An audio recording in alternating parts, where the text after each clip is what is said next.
Más que una prédica, yo quiero hoy, le titulé a la investigación que hice, todo lo que estuve preparando, cómo estudiar la Biblia, pero sobre todo, por qué estudiar la Biblia.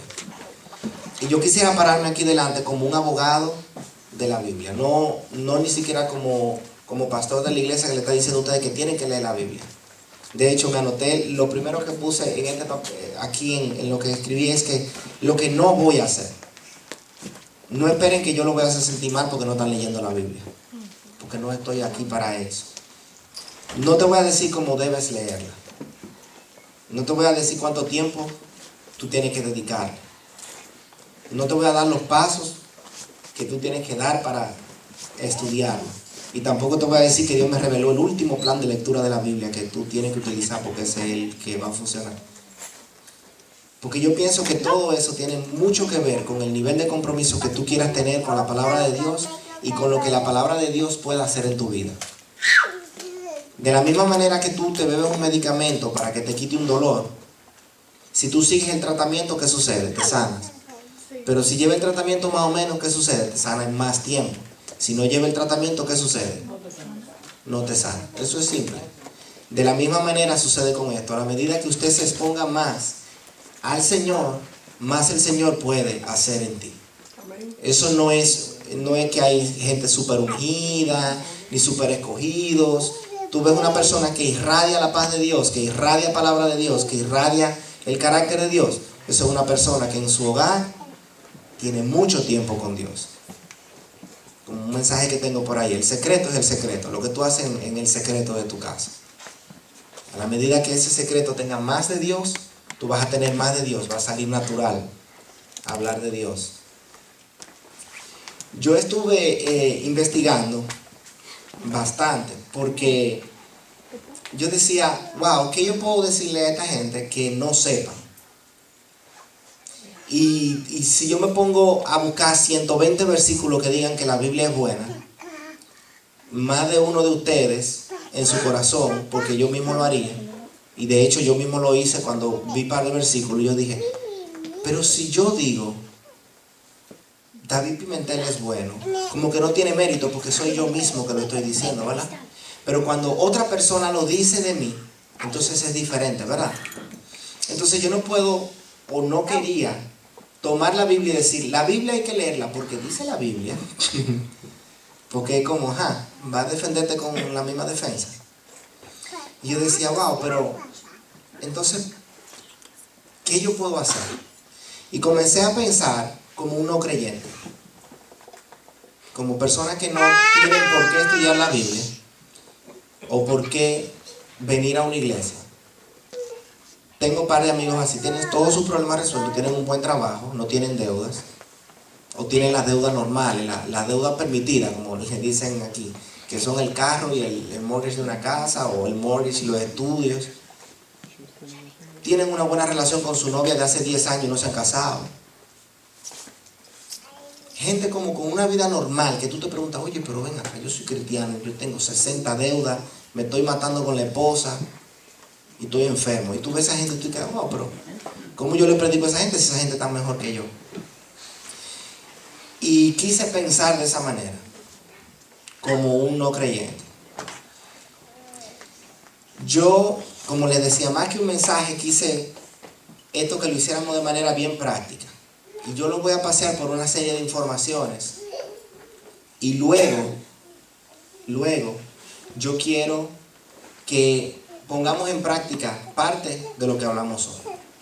Es a modo de taller. Lo que voy a leer es bien rápido. O sea, no crean que vamos a salir de aquí a las 12 de la noche. Digo, noche de vigilia y se quita todo el mundo los zapatos. No es eso.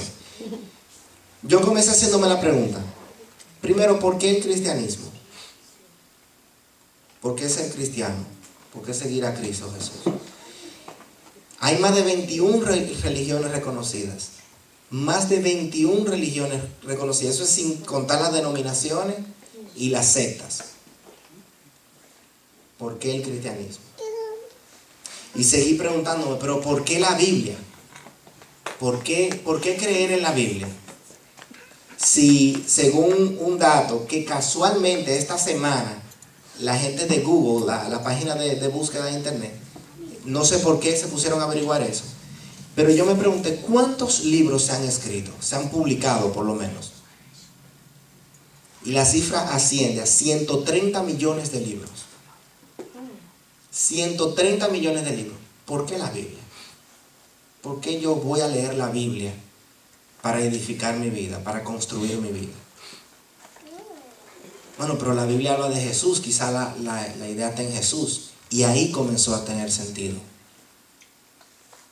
Y por eso era que oraba y hablaba acerca de lo importante que es que nosotros seamos luz y que vivamos de manera tal que la gente diga, oye, pero por feo que se oiga, eso de ese evangélico funciona. ¿Por qué Jesús?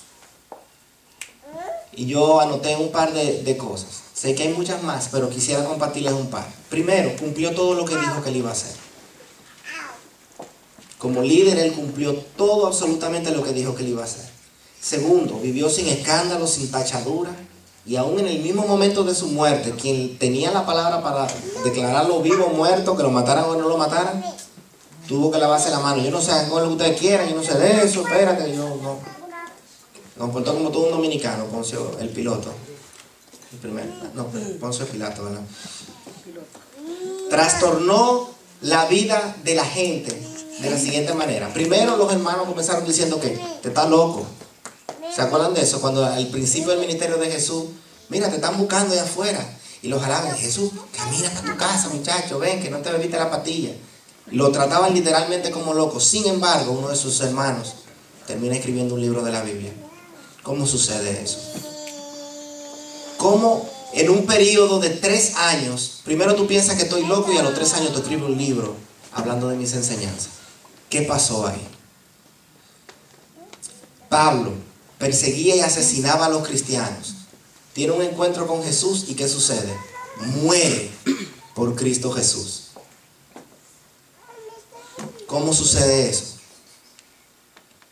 Pedro, el primer evangelista, a pesar del boche que Jesús le dio por haberlo negado 3 veces. ¿Usted sabe lo que es eso? Póngase a pensarlo. Aún por vergüenza, ¿usted se busca otra iglesia? Usted se ponga de bocón, Pastor Saldaña, mire, usted lo puede escribir en una piedra, que aquí pase lo que pase, yo no lo dejo. Y a los 2 días usted se va. Y le toca encontrarse con Saldaña. Y Saldaña decirle, te perdono. Y te reinstalo. Ven a trabajar conmigo de nuevo. Usted volvería a decirle eso. Da un poquito de trabajo después de ese boche. Sin embargo, Pedro, ¿qué hace? No solo vuelve, no solo es reinstalado, sino que da un mensaje con tanta convicción a nivel personal, pero con tanto apoyo a nivel celestial, que 3,000 gente se convierte. ¿Cómo pasa eso? Que de un boche se produce vida. ¿Cómo sucede eso?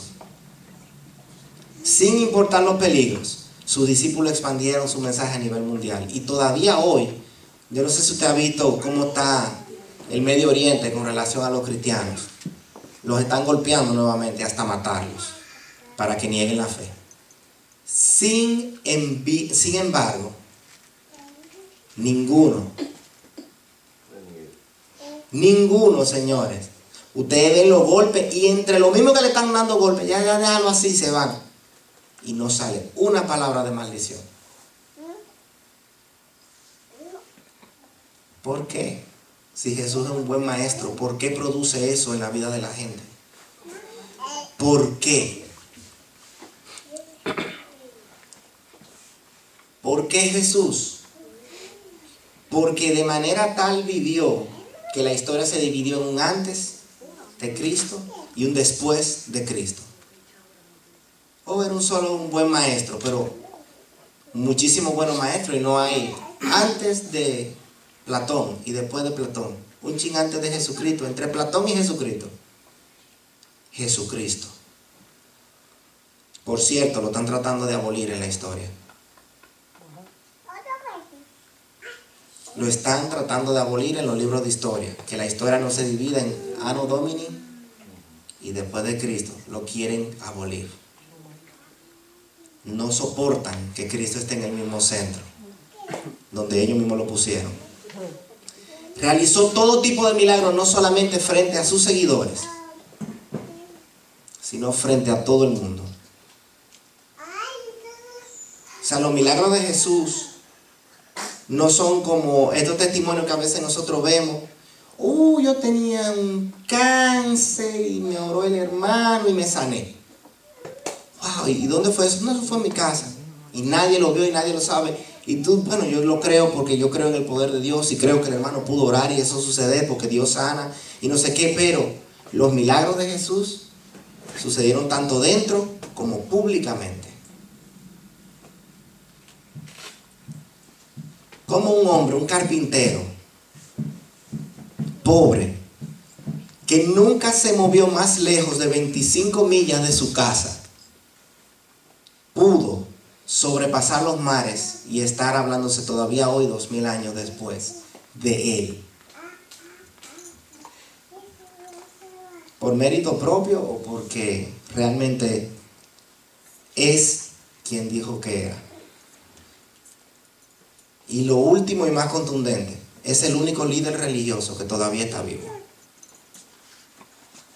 Y que su resurrección fue documentada por más de 500 personas. Más de 500 personas lo vieron vivo y ascender al cielo. Sus discípulos lo tocaron. ¿Por qué Jesús? Por muchas más, pero especialmente por esas razones. En lo personal, le digo, estaba paseándome por datos, literalmente. Y decía, ok, Cristo. Entonces, Cristo y la Biblia. ¿Y cuál es el mensaje central de la Biblia? Y yo lo dividí en 5 partes. Lo primero, Dios es santo y nosotros pecadores. Punto. No le busque, no, que el pecado es verde, que el pecado es rojo, el pecado grande, el pecado es chiquito. Nosotros somos malos y Dios no. Punto. Hay una inclinación natural a hacer lo malo que nos aleja de Dios. Y eso es lo segundo. El pecado nos aleja de Dios. Punto. ¿Por qué? Porque Él es santo y no puede estar con nosotros. Siempre le digo a los muchachos, si hay una cubeta de pintura blanca o un cubito de pintura blanca y tú dejas caer un poquitico de pintura negra, ¿qué sucede? Ya no es blanca. O si tú tienes una botellita de agua con 99% de agua pura y 1% de agua de inodoro, ¿qué sucede? Es impuro el 100%. Dios no tiene nada de impureza y por eso nuestro pecado nos separa y el final del pecado es la muerte. Hemos hablado también los jóvenes que no necesariamente tiene que ser solo la muerte espiritual. El pecado trasciende y te puede matar aquí, ahora mismo. Quedarte en el pecado te mata. Aunque tú no crees en la eternidad, te va a matar aquí y te vas a dar cuenta. Nos está matando poco a poco. Y el final de eso es separación eterna de Dios. Lo tercero es que Dios nos ama tanto, a pesar de lo malo que somos, que Él mismo provee a su Hijo para que se entregue por nosotros. Y a través de su muerte, Él paga nuestros pecados, toma nuestro lugar. Y eso provoca el cuarto punto, que es la salvación, que es posible solo a través por pura gracia de Dios y por la misericordia de Él mismo, que nosotros podemos llegar al trono de Dios nuevamente. Y lo quinto, que es lo último, 3 cosas importantes. Si nos arrepentimos, que no quiere decir llorar y moquear en el cuarto, sino realmente que te duela lo malo que hiciste. Segundo, confesarlo, con nombre y apellido, tú decir lo que pasó y lo que hiciste. Y tercero, pedirle perdón a Dios por lo que hiciste. Dice el Señor y dice su palabra que inicia en ti un proceso de santificación, que no es un proceso de perfeccionamiento, es de santificación, separación para Dios, que comienza aquí y termina en el cielo. Ese es el mensaje central de la Biblia. Todo eso a través de Cristo Jesús. Y Jesús se convierte en el protagonista de la Biblia. Y ahora me voy a la Biblia, el libro como tal. De nuevo.